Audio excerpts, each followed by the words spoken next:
Good morning বন্ধুরা, আমি এখন তোমাদের দেখাবো। দেখো একসঙ্গে দুটো চাঁদ কেমন লাগছে জানিও। অনেকে হিংসা করে বলবে না না, এক আকাশে দুটো চাঁদ কী করে হয়। এরপরে চলে এলাম বন্দে ভারতে। বন্দে ভারতে এখন আমি যাব মালদা টাউন। দেখুন এত ভোরে খুব কষ্ট হচ্ছিল আজ আসতে, তবু আমাকে আসতে হলো। কি করব, ডিউটি তো করতেই হবে, ডিউটি না করে তো উপায় নেই। ধীরে ধীরে এগোচ্ছি এখন। ওই দেখুন গেট বন্ধ হয়ে যাওয়ার সময় হয়ে এসছে, ওর জন্য এখন সব উঠে পড়ছে। আর আমি তো আগে আগে উঠতে পারছি না, কারণ প্যাসেঞ্জার আগে দেখতে হবে ঠিকঠাক উঠছে কি না, সেটা দেখছি। এই দেখুন আজকের ড্রাইভারকে কেমন লাগলো জানিও। আজকে ট্রেনটা এই চালাবে, ও নিজেও দেখছে যে ওর প্যাসেঞ্জারগুলো ঠিকঠাক উঠলো কি না। দেখুন খুব সুন্দরভাবে ও নিজের ডিউটি করছে, দেখছে প্যাসেঞ্জার ঠিকঠাক উঠছে কি না।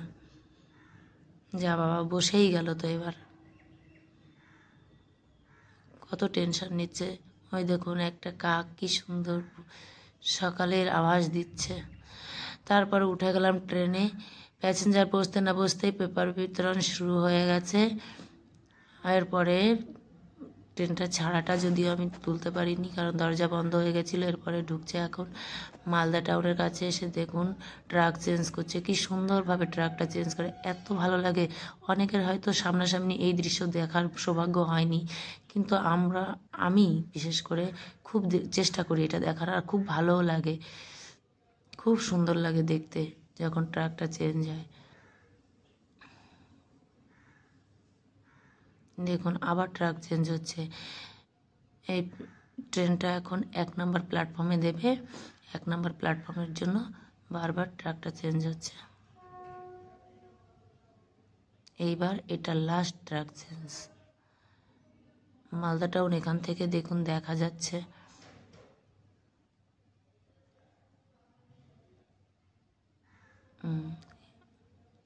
আর ট্রাক চেঞ্জ হবে না। এবার 1 নম্বর প্ল্যাটফর্মে ট্রেনটা ইন করবে। এই প্ল্যাটফর্ম ইন করছে মালদা টাউন।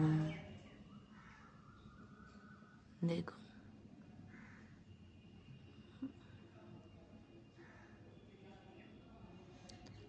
ইন করে গেল প্রায় প্ল্যাটফর্মে।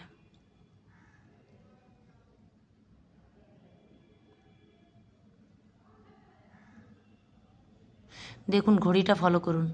আমরা ভাবি হয়তো ঘড়িটা একইভাবে জ্বলে থাকে, কিন্তু না, আজকে যখন ভিডিও করতে গেলাম তখন বুঝতে পারলাম ঘড়িটা জ্বলে থাকে না। এটা আমরা আজ খালি চোখে দেখতে পাই না, কিন্তু ক্যামেরার মধ্যে আমি দেখতে পেলাম। আমিও আজ ফার্স্ট দেখতে পেলাম।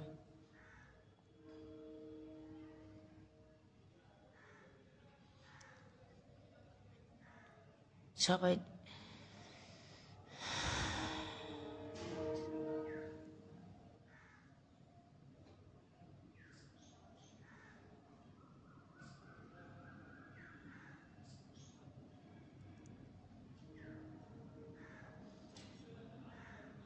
সঙ্গে তখন আপনারা দেখতে থাকুন।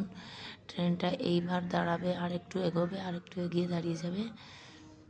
এই দাঁড়িয়ে গেছে ট্রেনটা। এবার আমি নামবো। নেমে গেছি।